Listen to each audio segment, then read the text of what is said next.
में क्या टाइम शर्मा, ऐसे तो हम लोग बहुत लेट हो जाएंगे हर बार हर क्लास में। लास्ट क्लास में हम लोगों ने जल्दी जल्दी यहाँ पर बेटा लास्ट क्लास में आप लोगों ने मेरे साथ चैप्टर स्टार्ट किया था जिसका नाम है कंज्यूमर्स इक्विलिब्रियम। क्या नाम है बच्चे? कंज्यूमर्स इक्विलिब्रियम का मतलब था स्टूडेंट स्टडी, आप स्टडी करते हैं, study of consumers behaviour. Consumer के बिहेवियर के बारे में पढ़ना था, ये वो चैप्टर है। और सबसे बड़ी बात यही थी बताने के लिए मेरे लिए कि यार हम सब लोग ना बाय बर्थ कंज्यूमर होते हैं। मैं भी कंज्यूमर हूं, आप लोग भी कंज्यूमर है। बाय बर्थ इंसान कंज्यूमर बनता है। इसका मतलब पूरे वर्ल्ड में जितने भी लोग हैं वो सारे कौन है? कंज्यूमर। और मैं आपको चैप्टर पढ़ा रहा हूं, कंज्यूमर्स का बिहेवियर पढ़ते हैं। चलो आ जाओ। ये चीज कैसे पॉसिबल है कि मैं आप लोगों को सारे बिहेवियर पढ़ा दूं? ये चीज पॉसिबल ही नहीं है कि मैं आप लोगों को सारे बिहेवियर पढ़ा दूं। तो फिर मैंने आप लोगों को प्रॉमिस किया था कि मेरे प्यारे बच्चों, मैं आपको सारे बिहेवियर तो नहीं पढ़ा सकता, बट हाँ मैं आपको कंज्यूमर्स के दो जनरल बिहेवियर पढ़ा देता हूं। और जैसे मैंने बोला ना जनरल बिहेवियर, तो ये कहता कुणाल सर मेरे अंदर भी होगा वो बिहेवियर। मैं बोला हाँ यार। ये कहते सर मेरे अंदर भी होगा। मैं बोला हाँ। मैंने बोला सबके अंदर होगा वो बिहेवियर, कैसा चेक करवाओ। वैसे तो कंज्यूमर के अलग अलग बिहेवियर होते हैं, वैसे तो कंज्यूमर के अलग अलग बिहेवियर होते हैं, बट कह रहे हैं कुणाल सर ये बिहेवियर क्या मेरे अंदर भी होगा? तो मैंने बोला कि बेटा मैं आपको दो जनरल बिहेवियर पढ़ाता हूं इस चैप्टर में, जिसमें से पहले बिहेवियर का नाम है बच्चों स्टेज ऑफ रेस्ट, और दूसरे बिहेवियर का नाम है बच्चों मैक्सिमम। क्या नाम है? Maximum satisfaction. फर्स्ट बिहेवियर का नाम है बच्चों stage of rest, stage of rest, and second behaviour का नाम है students that is maximum satisfaction. ये दो तरह के बिहेवियर मैंने आपको इस पूरे चैप्टर के अंदर पढ़ाने, और ये भी रियलाइज करवा सकता हूं कि ये दोनों बिहेवियर हम सब लोगों के बिहेवियर हैं। जैसे कि जो मेरा फर्स्ट बिहेवियर था स्टेज ऑफ रेस्ट, ये बिहेवियर पहली बार जिन्होंने बुक में लिखा उन भाई साहब का नाम था professor martial, professor martial.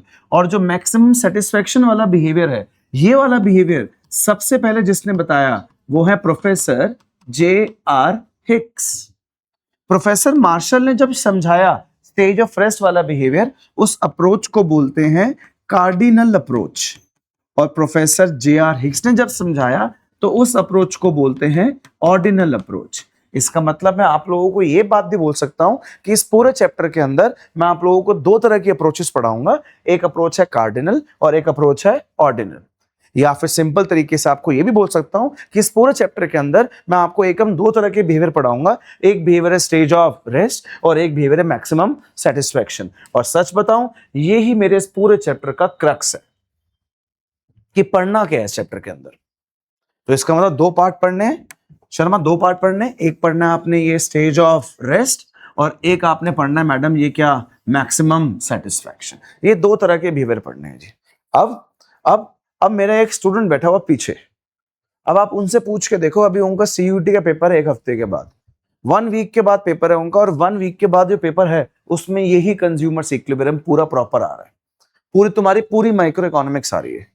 But मैं आप लोगों को प्रॉमिस करता हूं कि जब मैं आपको पढ़ा रहा हूं तो मैं आपको किसी सिलेबस या किसी मार्क्स के लिए नहीं पढ़ा रहा, मैं आपको रियलाइज करवाने के लिए पढ़ा रहा हूं कि सच में ये बिहेवियर होते क्या है। इसलिए आप भी ऐसे ही पढ़ो जिससे कि आपकी अभी तो हेल्प हो, साथ में फ्यूचर में भी आप लोगों को इजी लगे करना। तो आओ मैं आपके साथ आपका जो फर्स्ट बिहेवियर था जिसका नाम है मेरे पास स्टेज ऑफ रेस्ट बिहेवियर, जिसका नाम है बच्चों मेरे पास स्टेज ऑफ रेस्ट बिहेवियर। और स्टेज ऑफ रेस्ट का मतलब है कंज्यूमर गुड तो कंज्यूम कर रहा है, कर रहा है, कर रहा है, कर रहा है, रुक गया, आगे कंज्यूम नहीं कर रहा, ऐसे बिहेवियर को स्टेज ऑफ रेस्ट बिहेवियर बोलते हैं। मैंने लास्ट क्लास में आपको रियलाइज भी करवाया था कि हर एक इंसान के हर एक घंटे के अंदर, हर एक सेकंड के अंदर, एक दिन में, एक महीने में पता नहीं कितनी बार लाइफ में आता होगा स्टेज ऑफ रेस्ट। तो स्टेज ऑफ रेस्ट वाला बिहेवियर है, वो स्टेज ऑफ रेस्ट वाला बिहेवियर मुझे समझाया किसने कुणाल सर? प्रोफेसर मार्शल ने समझाया। और प्रोफेसर मार्शल बोलते कि इन बच्चों को स्टेज ऑफ रेस्ट वाला बिहेवियर मैं तब समझा पाऊंगा जब ये बच्चे जाकर सेटिस्फैक्शन पता कर कर लेकर आएंगे। जब ये स्टूडेंट्स जाकर सेटिस्फैक्शन पता कर कर लेकर आएंगे तब मैं वो बिहेवियर समझाऊंगा, और इस बिहेवियर का नाम है मेरे पास stage of rest behaviour. Satisfaction को बच्चों इकोनॉमिक्स में बोलते हैं यूटिलिटी, और यूटिलिटी को मेजर करते हैं यूटिल्स में। चुप। तो एग्जैक्टली प्रोफेसर मार्शल कह रहे हैं आओ मैं बच्चों को समझाऊं कौन सा वाला बिहेवियर, स्टेज ऑफ रेस्ट वाला बिहेवियर। हाँ जी, कौन सा बिहेवियर, स्टेज ऑफ रेस्ट। और समझाया किसने, प्रोफेसर मार्शल ने। और प्रोफेसर मार्शल ने समझाया तो कह रहे हैं कि जाओ पहले लोगों की क्या पता करके लेकर आओ, सेटिस्फैक्शन। सेटिस्फैक्शन को क्या बोलते हैं, यूटिलिटी, और यूटिलिटी को मेजर किस में किया जाता है, यूटिल्स। अब जब मैं पहली बार लोगों की सेटिस्फैक्शन पता करने गया स्टेज ऑफ रेस्ट वाला बिहेवियर निकालने के लिए, लोगों की सेटिस्फैक्शन पता करने गया स्टेज ऑफ रेस्ट वाला बिहेवियर निकालने के लिए, तब पता लगा कि मार्केट में तो लोग दो तरीके के हैं। एक वो कंज्यूमर है जो सिर्फ गुड को एक ही बार कंज्यूम कर रहा है, और एक वो कंज्यूमर है जो एक से ज्यादा गुड को कंज्यूम कर रहा है। अरे यार शर्मा, जो एक गुड कंज्यूम कर रहा होगा ना उसका सेटिस्फैक्शन लेवल अलग होगा, और जो एक से उसका सेटिस्फैक्शन लेवल। मैं हो गया कंफ्यूज कि मैं किससे पता करके लेकर आऊं, उससे लेकर आऊं जो एक कंज्यूम कर रहा है, या उससे लेकर आऊं जो एक से। तो मार्शल कहते हैं दोनों से ले आओ। इसका मतलब मार्शल कह रहे हैं कुणाल, जो एक गुड कंज्यूम कर रहे हैं ना उससे भी सेटिस्फैक्शन पता कर कर लेकर आ जाओ, हम समझा देंगे स्टेज ऑफ रेस्ट। और जो एक से ज्यादा गुड कंज्यूम कर रहा है, मतलब कि डबल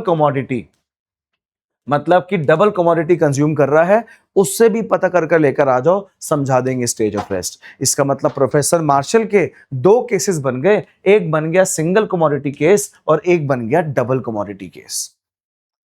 अब देख बेटा, जो चीज मैंने कवर करी थी आधे घंटे में लास्ट क्लास में, वो चीज अभी मैं कवर कर रहा हूं 10 मिनट के अंदर, वो भी बहुत धीरे धीरे बताकर, क्योंकि एग्जैक्टली यही पार्ट आप लोगों ने कवर किया था।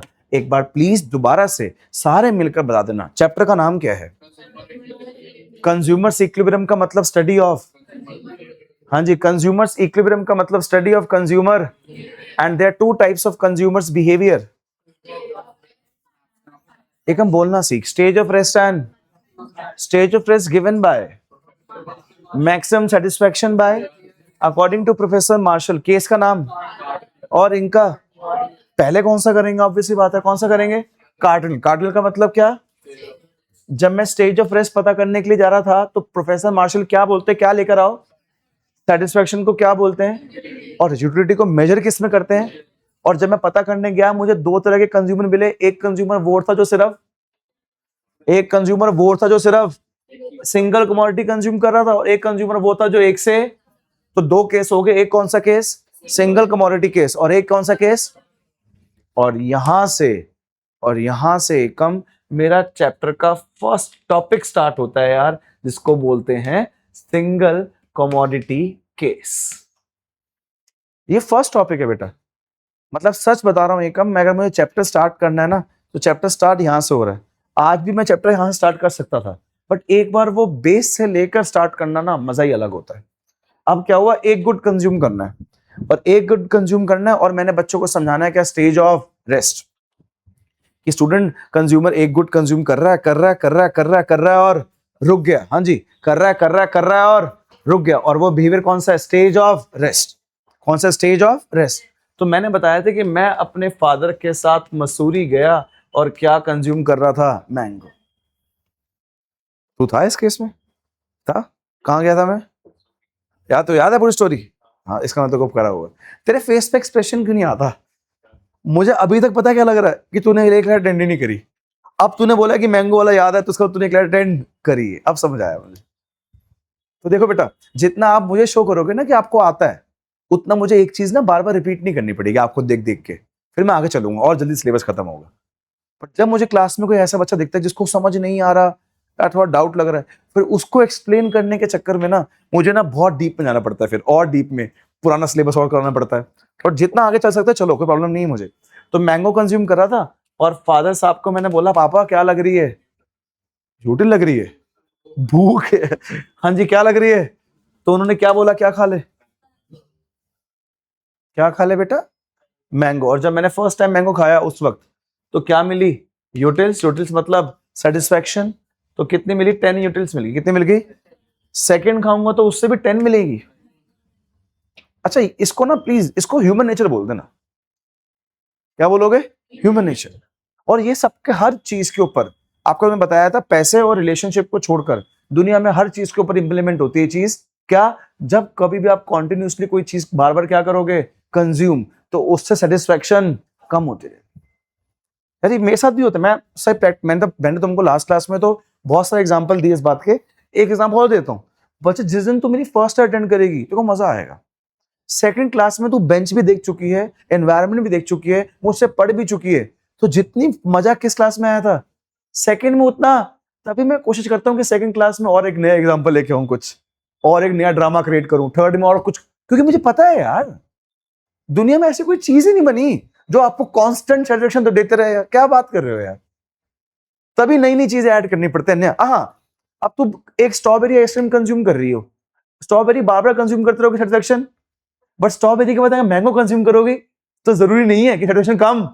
इसलिए मैं करता हूं हर क्लास के अंदर कुछ नया ड्रामा क्रिएट करता हूं कि जिससे इनकी सेटिस्फेक्शन लेवल कम, यही तो कोशिश कर रहा हूं यार, टीचिंग में भी यही कर रहा हूं कोशिश।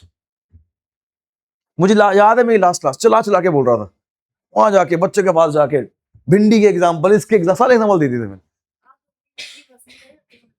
हाँ हाँ अब आदत बन चुकी, नहीं अब तो आदत बन चुकी है भिंडी खाने की। तो अब सेकंड क्लास में, आज क्लास में मेरा फिनोमिना क्या है, आज क्लास में फिनोमिना है कि बोलना बहुत धीरे है और सिलेबस ज्यादा करवाना है। आज ये टॉपिक है, आज मेरा मोटिव ये है, और लेके वहीं से आओ बच्चों को, फर्स्ट क्लास से लेकर आओ। आज जैसे हमने बिजनेस का टॉपिक था हमारा, आज बिजनेस से पढ़ाई नहीं करी हमने, आज बिजनेस के अंदर हम लोगों ने वर्कशीट करी है, और मानोगे नहीं 30 एमसीक्यू करे होंगे, क्या 1 घंटे में भाई, 36, 1 घंटा लग गया, क्योंकि हर एमसीक्यू के बारे में डिस्क्राइब करा, कोई बैठ के या खड़ा भी नहीं हुआ था, मैं बैठ के कर रहा था डिस्क्राइब। तो हर क्लास में कुछ ऐसा करने की सोचता हूं कि ठीक है कुछ नया लगे, क्योंकि मुझे पता है भाई, वैसा बोलोगे, बोलो बोलो, as we consume more and more units of the commodity, more and more units of the commodity, satisfaction from additional unit decreases। इसको ह्यूमन नेचर बोलते हैं, क्या बोलते हैं, और इकोनॉमिक्स में इस ह्यूमन नेचर को काके बोलते हैं law of diminishing marginal utility. ये यूटिलिटी है, इसको मार्जिन लिख दे आगे, क्या लिख दे, अगर 0 कंज्यूम किया सेटिस्फेक्शन कितनी मिली होगी, 0, अगर एक एक्स्ट्रा किया तो उससे कितनी मिली, एक और एक्स्ट्रा किया तो उससे होगी 7, मान लो एक और किया तो उससे होगी 4, मान ले एक और एक्स्ट्रा किया तो उससे होगी 2, मान ले एक और एक्स्ट्रा किया तो उससे हो गई 0, मान ले एक और एक्स्ट्रा किया तो उससे होगी -3। तो एक्स्ट्रा एक्स्ट्रा एक्स्ट्रा को बोलते हैं मार्जिनल, इकोनॉमिक्स में एडिशनल को क्या बोलते हैं, और ये क्या है, सेटिस्फेक्शन, सेटिस्फेक्शन को बोलते हैं यूटिलिटी, क्या बोलते हैं। तो इस कॉलम का नाम MU है, क्या है, अब बोल बोल, as we consume more and more and more and more units satisfaction from additional unit decreases. इस कॉन्सेप्ट का नाम law of diminishing marginal utility, और in general this concept is known as human nature. कोई कैसे deny कर सकता है कि ये बात मुझे समझ नहीं आई, क्या बात कर रहा है, पैसे और रिलेशन को छोड़ के ऐसी कोई चीज ही नहीं है जहां पे ये लॉ ऑफ DMU लाइफ में इंप्लीमेंट ना होता हो, ऐसा नहीं हो सकता, पॉसिबल ही नहीं है, नेक्स्ट टू इम्पॉसिबल है, पॉसिबल ही नहीं है। कृष्णा का एग्जांपल दिया था लास्ट क्लास में, कोकोनट वाटर का एग्जांपल, ये सर, अरे टॉयज पड़े हैं अभी, टॉयज अभी आए थे 3 वीक्स 4 वीक, 1 महीने पहले टॉयज आए होंगे, और वो टॉयज देखता तक नहीं वाले टॉयज, वो मैं तो इतना एक्साइटेड होता था वो टॉयज देखकर, और मैं बोलता हूँ कि ये टॉयज आप किसी का शेयर कर लोगे, कह रहे हाँ आप कर लूंगा, क्योंकि आप बोर हो गए ना उस टॉयज से यार। जब नए आते हैं मैं बोलूंगा हृदय आ रहा है आज, हृदय के साथ टॉय शेयर करोगे, नहीं करूंगा, नए हैं वो, सोच यार 3 साल के बच्चे के ऊपर लॉ ऑफ DMU इंप्लीमेंट होता है यार, तुमको मैं नहीं समझा पाऊंगा तो फिर क्या समझाऊंगा फिर यार, जनरल है भाई ये। अच्छा अब क्या हुआ, ये बच्चे ना बार बार ना इस मैंगो को ना कॉन्टिन्यूसली क्या कर रहे थे, कंज्यूम कर रहे थे, कॉन्टिन्यूसली मैंगो को क्या कर रहे हैं, कंज्यूम। मैंने इनसे पूछ लिया, मैंने स्टेज ऑफ रिस्क कहाँ आएगा, कह रहे नहीं आएगा। मैंने क्या बात कर रहा है बता ना, कह रहा भाई साहब आपने जब इकोनॉमिक्स पढ़ाना स्टार्ट किया था ना, तब आपने बता दिया था कि प्रोड्यूसर भी रैशनल है।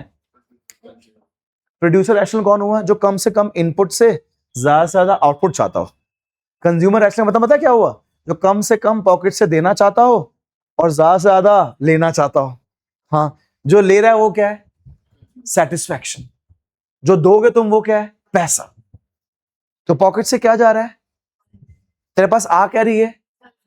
तो रैशनल कंज्यूमर, सच बता, समझदार कंज्यूमर कौन होगा? यस यार, जिस दिन तुझे लग जाएगा ना शर्मा कि क्लास के अंदर आने से मेरे पैसे ज्यादा जा रहे हैं बट जो मुझे क्या मिल रही है वो, शर्मा सच में मैं बुरा नहीं मारूंगा, जो क्लास में नहीं आएगी उसके बाद भाई। बेवकूफ छोड़ना है। कह रही मतलब मेरा और आपका बहुत पुराना रिलेशन है, हम लोग तो सब फैमिली फ्रेंड्स हैं। अरे भाई, जितना मर्जी फ्रेंड्स हो भाई, बुद्धिहीन थोड़ी ना हो। जब पता है आने का टाइम वर्थ वेस्ट हो रहा है, पैसा वेस्ट हो रहा है, पढ़ाया कुछ नहीं जा रहा, या जो पढ़ाया जा रहा है वो मुझे ऑलरेडी, क्यों आएगी यार? क्यों आएगी? इसका मतलब जे तुझे ये चीज वो है बेटा जो तुझे मिल रही है, ये चीज वो है जो आपको मिल रही है। भाई आप बताओ, आप आओगे राजौरी से भाई? इतनी दूर नहीं आओगे भाई कभी यार, इतनी दूर ट्रेवल भाई यार, मैं एक दूसरी गली ना जाऊं यार, जब मुझे पता हो कि पैसा मेरा वेस्ट हो रहा है यार, पॉसिबल ही नहीं है यार। तो इसका मतलब जो जो मिल रहा था ना, जो चीज मुझे मिल रही थी वो ये रही यार, वो ये रही। और इसको लेने के लिए जो मैं दे रहा हूं वो पैसा है, वो कहां लिखा है सर बोर्ड पे आपने? जब तक वो बोर्ड पे साथ साथ नहीं लिखोगे तब तक कैसे बता दूं स्टेज ऑफ रेस्ट कहां आएगा? इसका मतलब मेरे प्यारे बच्चों, जब तक मैं साथ में इसके प्राइस नहीं लिखूंगा तब तक मैं आपको स्टेज ऑफ रेस्ट नहीं बता सकता। आपने खुद जो बोलना है बोल दो कि 3 पे आएगा, इस पे आएगा, 2 पे आएगा, वो आपकी मर्जी है भाई। अब मैं बोल रहा हूं कि मेरे पास गुड का प्राइस, मैंगो का प्राइस 4 रुपीज था मान लो, और साथ में ये भी मान लो कि एक यूटिल 1 रुपए के बराबर है। ये एज्यूम करवाना पड़ेगा यार। सर ये एज्यूम क्यों करवा रहे हो? कौन से ज्योमेट्री बॉक्स के पीछे लिखा हुआ है कि 1 util is equal to 1 rupee? हर ज्योमेट्री बॉक्स में लिखा होता है 1 किलोग्राम इतना, ये इतना लिखा, ये तो कभी पढ़ा नहीं हमने। मैं क्या करूं, जिंदगी में जो प्रैक्टिकल चीज होती है वो समझाने के लिए ड्रामा करना पड़ रहा है कि मन की सेटिस्फेक्शन को 1 रुपए मान ले, 1 यूटिल इज इक्वल टू 1 रुपी। पर जो समझा रहा हूं वो सच है, जो समझाना चाहता हूं कॉन्सेप्ट वो सच है, बट उसको समझाने के लिए जो मैं सपोर्ट ले रहा हूं वो झूठ है। कभी गूगल पे सर्च करियो, प्रोफेसर मार्शल की अप्रोच को बायस्ड अप्रोच बोलते हैं। क्या बोलते हैं? क्योंकि जिस चीजों की हेल्प लेके समझाया जा रहा है वो चीज कहीं पॉसिबल है ही नहीं। इंटरनल फीलिंग को कभी मेजर कर सकता ही नहीं कोई, कोई नहीं कर सकता। कैसे बता दूंगा कि हाँ मुझे 72.3% सेटिस्फेक्शन मिली है यार? मैं बोलूंगा क्लास कैसी लगी? कह रहा अच्छी लगी। मेरा आउट ऑफ 10 कितने पॉइंट्स देता है? कह रहा क्या बात कर रहे हो यार, ठीक है आप भाई अपने 10 ले लो, चलो 9.5 ले लो। बट मैं पूछूं 9.5 क्यों, इसके पीछे रीजन क्या है? कह रहा वो थोड़ी पता है 9.5 ही क्यों।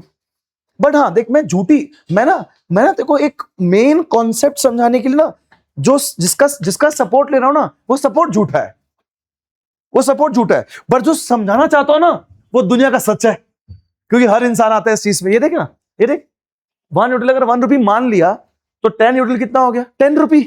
तो यहां दे कितना रहा हूं पॉकेट से? 4 रुपी। मिल कितने रहे? 10 रुपी। लूंगा, दे कितना रहा हूं? मिल कितने रहे? लूंगा, दे कितना रहा हूं? मिल कितना रहे? ले लूंगा, दे कितना रहा हूं? मिल कितना रहे? बुद्धू थोड़ा नहीं लूंगा, यहीं रुक जाऊंगा। और यही मेरी क्या हो गई यार?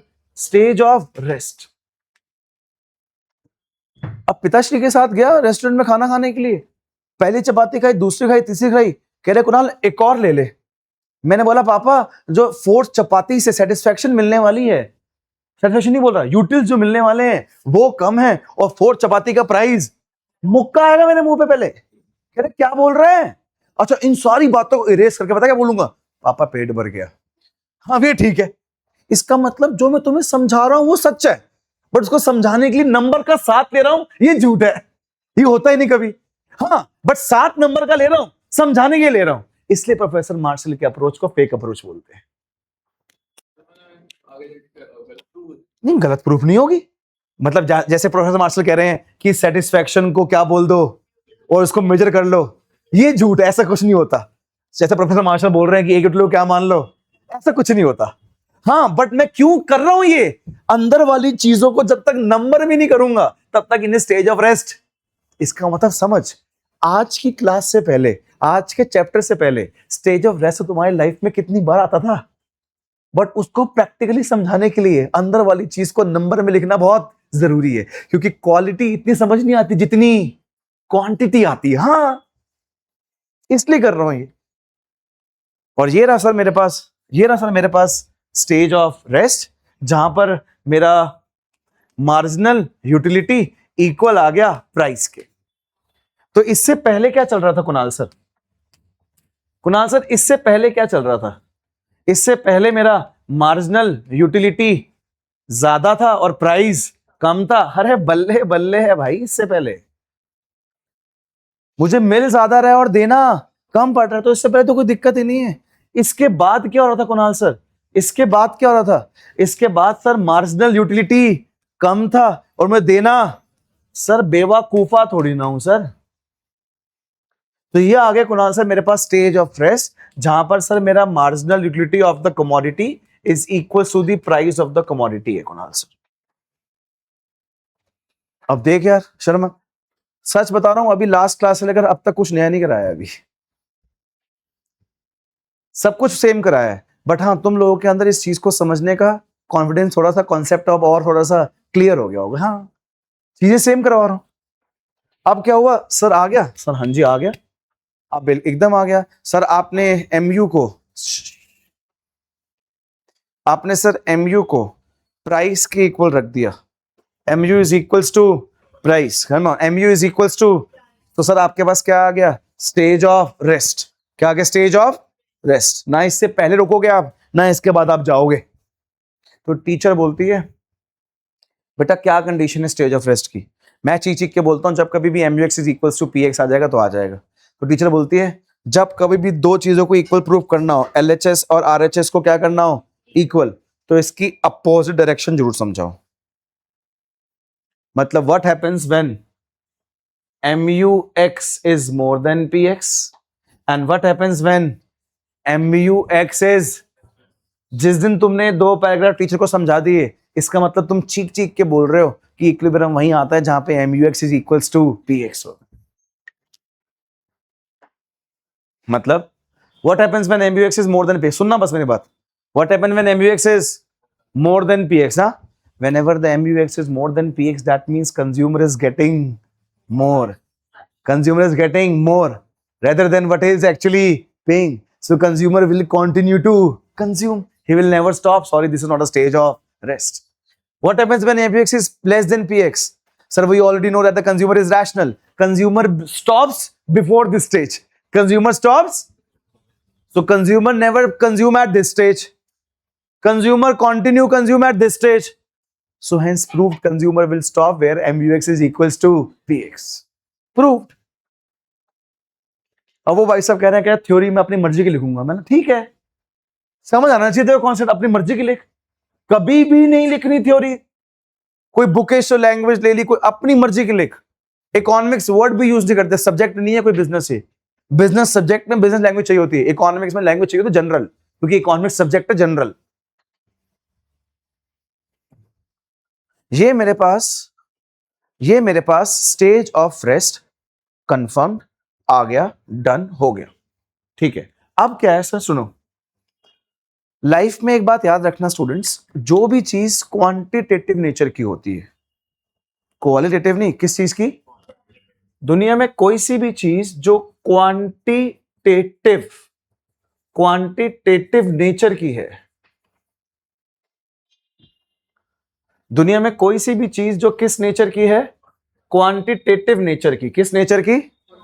दुनिया में कोई सी भी चीज जो क्वांटिटेटिव नेचर की है, उसको हम लोग हमेशा 3 पार्ट्स में पढ़ते हैं।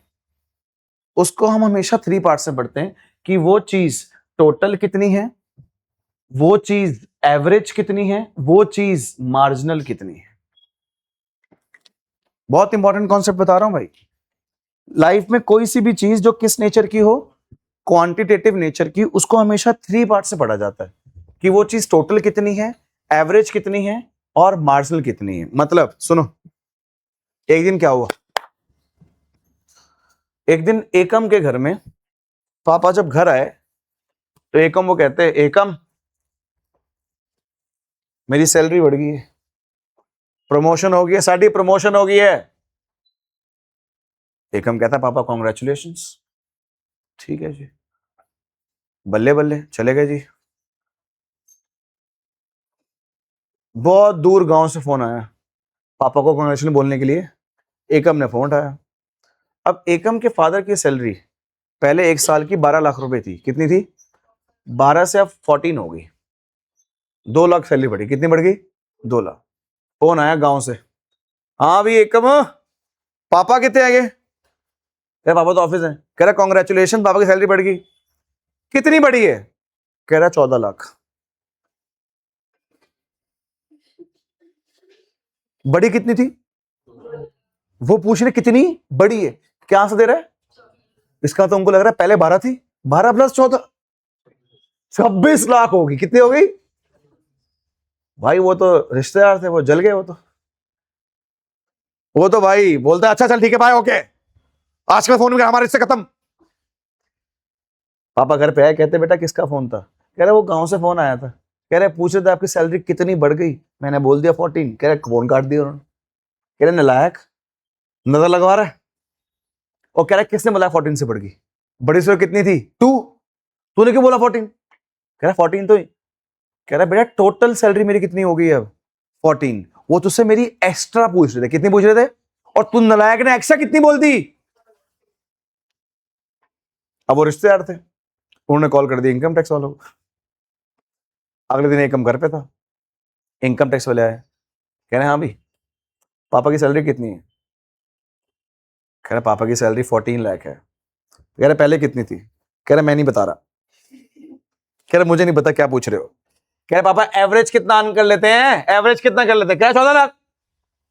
कह रहे एवरेज 14 लाख? कह रहे हाँ। एवरेज का मतलब पता क्या होता है? मंथली।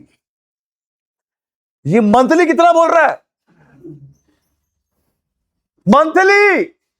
कह रहे बेटे चाय ले आ जा रहा है एक बार, आज पापा से मिल के जाना है यार। आप समझ के देखो, गांव वाले पूछ रहे थे एडिशनल कितना हुआ, इनकम टैक्स वाले पूछ रहे हैं एवरेज कितनी है, सबको आंसर दे रहा है 14, जबकि 14 है टोटल। दुनिया के रंग बदल गए इसके एक आंसर से।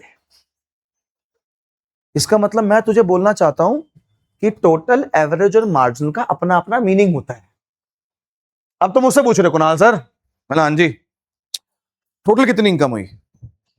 इसका मतलब है तुम मुझसे क्या पूछ रहे हो कि आपने आज तक कितना पैसा कमाया है यार? आज तक 2012 से पढ़ा रहे हो, तब से लेकर, उसका मतलब है टोटल। क्या अब तुम मुझसे पूछ रहे कुणाल सर आपकी एवरेज इनकम कितनी है? मतलब तुम मुझसे पूछ रहा है मंथली। क्या पूछ रहा है? तुम मुझसे पूछ रहे कुणाल सर आपकी मार्जिनल इनकम कितनी है, मतलब 2025 में कितनी थी और 25 से लेकर अब 26 में कितना? यस, तीनों के मतलब अलग अलग है और तीनों के आंसर मैं तुमको अलग अलग दूंगा। और इनकम चैप्टर हमारे कोई सिलेबस में है नहीं। दुनिया में कोई सी भी चीज जो क्वांटिटेटिव नेचर की होती है उसको हमेशा 3 पार्ट्स में पढ़ा जाता है, टोटल, एवरेज एंड मार्जिन। अब तुमसे पूछ रहा हूं, हाँ बच्चों टोटल मार्क्स कितने आए 10th में? बता दोगे? मैं पूछ रहा हूं एवरेज कितने आते थे? एवरेज का मतलब है हर टेस्ट में एवरेज मार्क्स कितने आ जाते थे। मैं पूछ रहा हूं 10th के प्री बोर्ड और 10th के बोर्ड में कितने एडिशनल है? मैं क्या पूछ रहा हूं? मार्जिनल। तो marginal marks, average marks, total marks, marks कोई चैप्टर थोड़ी ना इको में। इको की बात नहीं कर रहा। दुनिया में कोई सी भी चीज जो क्वांटिटेटिव नेचर की होती है उसके बारे में जानने के लिए, उसके बारे में समझने के लिए उसको 3 पार्ट्स में पढ़ा जाता है, total, average and marginal. Thank you Kunal sir, आपने हमको बता दी ये बात, बट अभी क्यों बता रहे हो बात? क्योंकि तुम पढ़ रहे थे यूटिलिटी और तू यूटिलिटी को क्या कर रहा था? कैलकुलेट। क्या कर रहा था? मतलब यूटिलिटी होगी क्वांटिटेटिव, क्या होगी? तो फिर क्वांटिटी के बारे में जानने के लिए भी फिर कितने पार्ट्स हो गए? इसका मतलब 3 चीजें होगी। एक हो गया टोटल यूटिलिटी,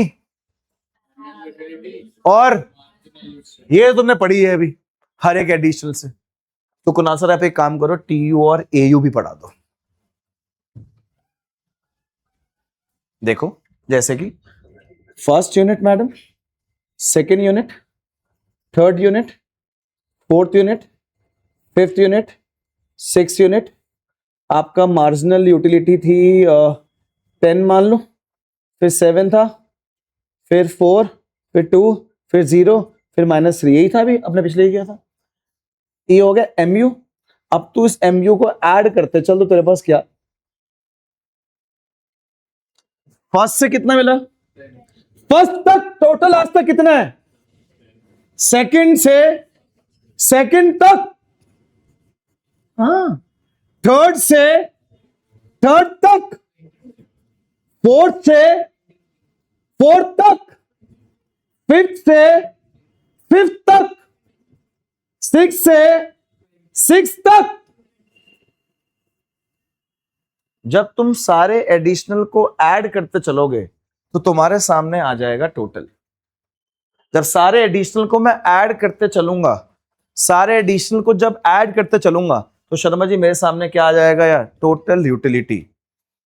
क्या आ जाएगा, total utility. Sir average utility क्या होती है बच्चे, अगर आप छोटे बच्चे 10th में अगर आपने मीन पढ़ा कभी तो यहां देख लो प्लीज, यहां देखो, एवरेज, एवरेज बोलते हैं मीन को। और जब हम छोटे बच्चे थे तो हमने मीन का फॉर्मूला पढ़ा है। मीन का फॉर्मूला होता है sum of observation upon number of observation. Sum को बोलते हैं टोटल, क्या बोलते हैं, और नंबर को बोलते हैं क्वांटिटी, क्या बोलते हैं। तो एवरेज का मतलब क्या हो गया बच्चों, एवरेज का मतलब हो गया total divide by quantity. Average का मतलब क्या हो गया, एवरेज का मतलब हो गया total divide by quantity. Average का मतलब क्या हो गया, टोटल डिवाइड बाय, तो तू क्या पढ़ रहा है, एवरेज यूटिलिटी ना, क्या पढ़ रहा है, तो average utility is equals to total utility divide by quantity. तो ये रहा टोटल यूटिलिटी, शर्मा तो निकाल चुकी है टोटल यूटिलिटी। इसको डिवाइड कर दे किससे, क्वांटिटी से, तो क्या आ जाएगा, तो बोल 10 डिवाइड बाय 1, 1, शुगर है 0 नहीं बोला था, 10 डिवाइड बाय 1, 1 से 1 कट गया, हाँ जी, 10 डिवाइड बाय 1 10, 17 डिवाइड बाय 2 बोल 8.5, 21 डिवाइड बाय 3 7, 23 डिवाइड बाय 4 4 5 जा 20, 4 7 जा 28, 4 5 जा 20, 23 डिवाइड बाय 5 5 4 जा 20, 23 बचा 4.6 6 3.5 लगा ले चल। ये जरा एयू आ गया यार, average utility, total utility, marginal utility, TU AU MU आ गया जी। कुणाल सर बट सुनो, स्टेज ऑफ रेस्ट तो यहीं आ गई थी, स्टेज ऑफ रेस्ट तो यहीं आ गई थी Sharma, MU is equal to price करके। बट क्या करूं, जो यूटिलिटी थी ना वो क्वांटिटेटिव नेचर की थी, किसकी थी, और किसी भी क्वांटिटेटिव नेचर को पढ़ने के लिए उसके 3 चीजें होती हैं, टोटल, एवरेज एंड मार्जिनल। इसलिए मुझे यहां पर आना पड़ा टोटल, एवरेज और मार्जिनल निकालने के लिए। अब मैं क्या करता हूं, जब शेड्यूल रेडी है, पहले पढ़ा जाता है कॉन्सेप्ट, क्या पढ़ते हैं, कॉन्सेप्ट के बाद पढ़ते हैं शेड्यूल, क्या पढ़ते हैं, और शेड्यूल के बाद पढ़ते हैं डायग्राम, क्या पढ़ते हैं। पूरे चैप्टर को 3 पार्ट में बांटते हैं, CSD, किसमें, CSD। C मतलब कॉन्सेप्ट, S मतलब शेड्यूल, D का मतलब डायग्राम। कॉन्सेप्ट पे बात चुका हूं कि as we consume more and more units of the commodity, satisfaction derived from the additional commodity decreases।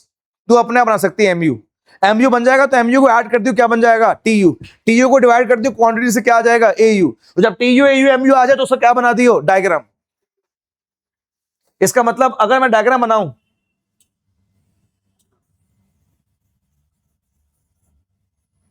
अगर मैं डायग्राम बनाता हूं बच्चों, ये देखो जी, ये रहा मेरा आउटपुट या यूनिट्स बोल सकते हैं, ये रहा मेरे पास TU, ये रहा मेरे पास AU, ये रहा मेरे पास MU। Total utility, average utility and marginal utility.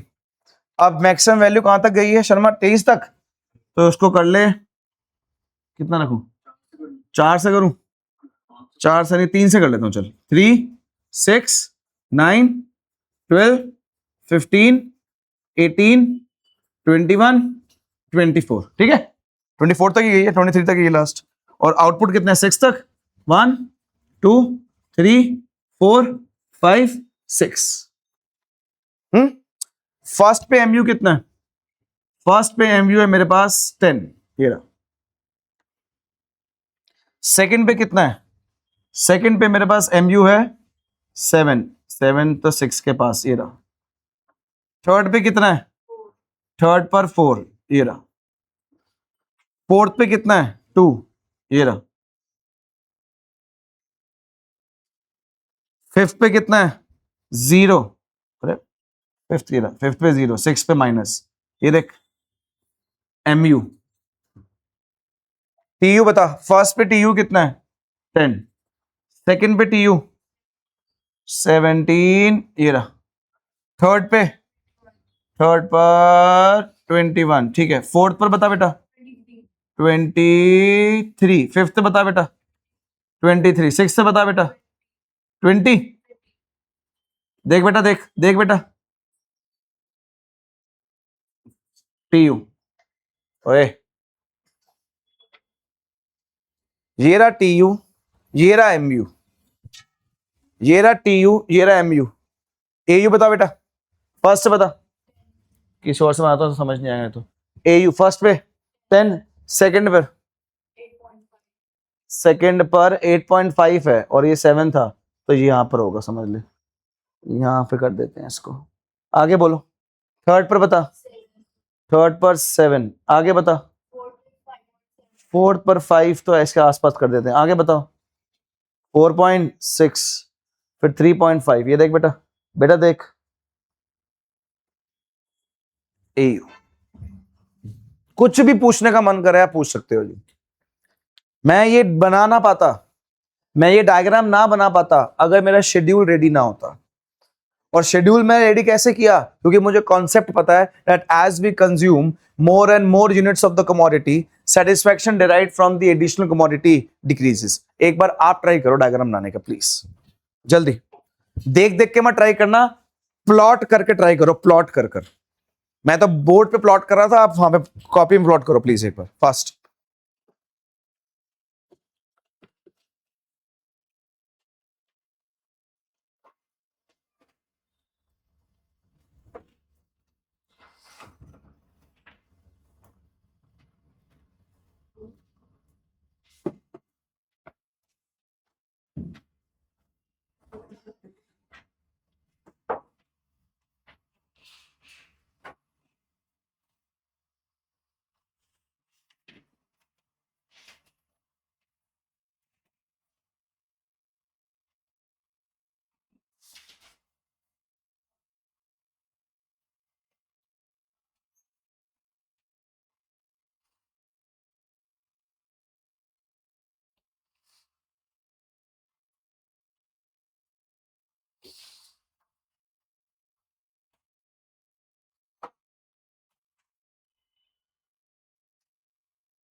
बना किसका डायग्राम?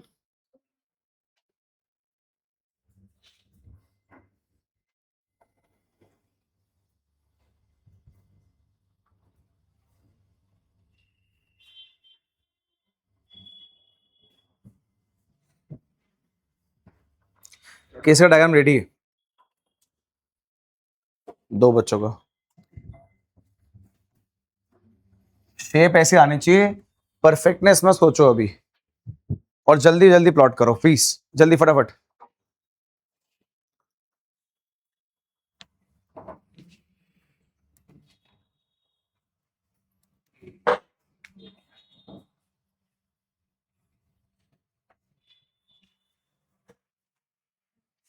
ये ठीक है, एकदम परफेक्ट। हाँ जी, इसको प्लॉट कर दो।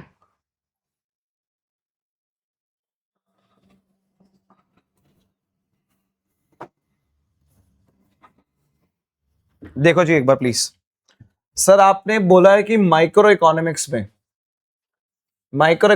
में कुछ चीजें फॉलो करनी होती है। एक है सर सी, एक है सर एस, एक है सर डी, एक है sir R, C S D R. Sir C का मतलब सर मेरे पास हो गया कॉन्सेप्ट, सर एस का मतलब सर मेरे पास हो गया शेड्यूल, डी का मतलब सर मेरे पास हो गया डायग्राम, और अगेन आर का मतलब हो गया सर रिलेशन।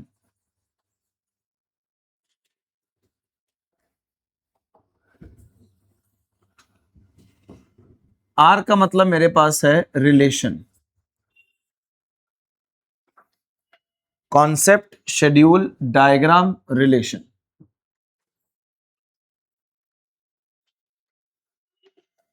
सर बात करूंगा कॉन्सेप्ट की, सर आपने हमें एक बताया हुआ है, दैट इज ह्यूमन नेचर।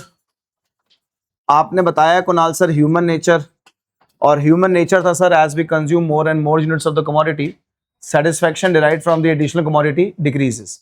कोई भी चीज हम दुनिया में जब बार बार क्या करते रहते हैं कंज्यूम, तो उससे मिलने वाली सेटिस्फैक्शन कम होती रहती है। हाँ, इकोनॉमिक्स में कुणाल सर उसको law of diminishing marginal utility बोलते हैं। क्या बोलते हैं? Law of diminishing marginal utility. इसके बाद सर जब ये क्लियर है सर मुझे, इससे बनता है सर शेड्यूल, क्योंकि जब मुझे पता है कि जैसे जैसे मैं यूनिट्स को कंज्यूम करूंगा तो एमयू कम होता रहेगा, और अपनी मर्जी से कुणाल सर मैं अपनी मर्जी से एमयू ले रहा हूँ, 70 ले लिया।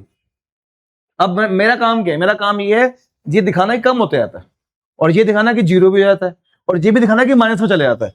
तो 70 के बाद सर 50 हो गया, उसके बाद सर 20 हो गया, उसके बाद सर 0 हो गया, उसके बाद सर -10 हो गया। लो हो गया सर, अपनी मर्जी से करूंगा सर।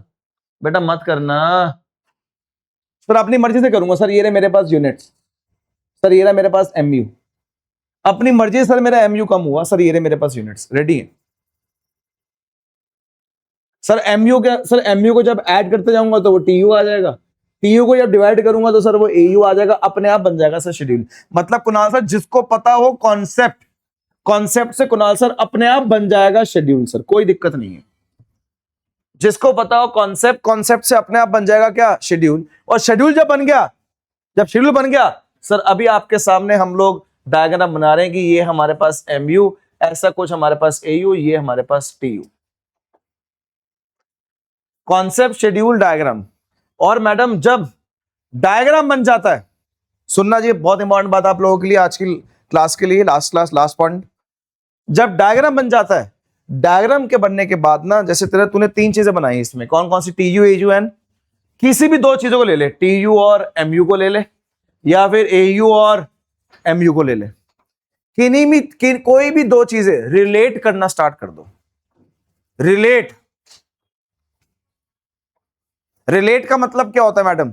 आप उस चीज को ओरिजिन से लेके जाओ और राइट साइड जाओ, और उन 2 चीजों में जो जो हो रहा है वो लिखते जाओ, वो उसका रिलेशन हो गया। क्या हो गया? फॉर एग्जाम्पल ये देखो, ये रहा, आप टीयू और एमयू को पकड़ो, सिर्फ देखना प्लीज, देखना, मैं पकड़ रहा हूं। TU increases, MU starts falling. TU increases, MU starts, लिख ले, TU increases, MU starts falling. और जो तू रिलेशन लिख रही है वो यहां पर भी दिखना चाहिए और शेड्यूल में भी होना चाहिए। देख, टीयू इंक्रीजेस, एमयू स्टार्ट्स। आप देख आगे, देख, टीयू इज मैक्सिमम, बेटा यहां देख ले, अभी बाद में देख लियो। TU is maximum, MU is 0। ये देख, टीयू 23 से मैक्सिमम था, एमयू इस वक्त क्या है? ये देख, लिख दे, TU is maximum, MU is 0। और आगे चल, और आ गया, TU falls, TU, MU becomes negative. यहां पे भी देख, TU फॉल्स 23 से 20 हो गया, हाँ, और MU क्या बन गया, लिख दे लिख दे लिख दे, TU falls, MU becomes negative. मतलब डायग्राम और शेड्यूल का पूरा रिप्रेजेंटेशन रिलेशन में दिख जाता है भाई। रिलेशन कब समझ आएंगे, जब डायग्राम शेड्यूल बन जाएगा। डायग्राम कब बनेगा, जब शेड्यूल बनेगा। शेड्यूल कब बनेगा, जब कॉन्सेप्ट पता होगा भाई यार।